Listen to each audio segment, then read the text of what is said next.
कर्नाटक में एक दिलखराश वाकया पेश आया। शौहर ने बीमारी छुपाकर शादी करने का इल्जाम लगाते हुए अपनी बीवी को इलाज के नाम पर कत्ल कर दिया। यह हकीकत 6 माह बाद सामने आई। तफसीलात के मुताबिक बेंगलुरु के मन्नेकोलाल इलाके में रहने वाले डॉक्टर कार्तिका रेड्डी और डॉक्टर महेंद्र रेड्डी मियां बीवी थे। इनकी शादी गुज़िश्ता साल 26 मई को हुई थी। रवा साल अप्रैल में कार्तिका रेड्डी की तबीयत खराब हुई तो वो अपने मायके चली गई। 21 अप्रैल को अचानक बेहोश होकर गिर पड़ी और उसने वहीं दम तोड़ दिया।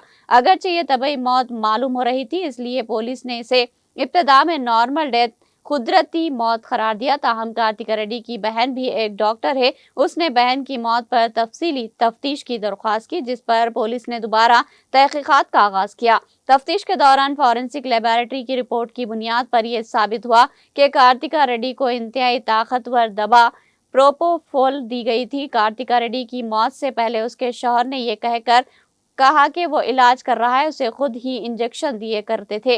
तहकीकात के बाद पुलिस ने उसे हिरासत में ले लिया। तफ्तीश में यह बात सामने आई कि शौहर ने इल्जाम लगाया था कि कार्तिका ने अपनी सेहत से मुतालिक मसाइल को छुपाकर उससे शादी की और इसी वजह से उसने कार्तिका रेड्डी को कत्ल किया।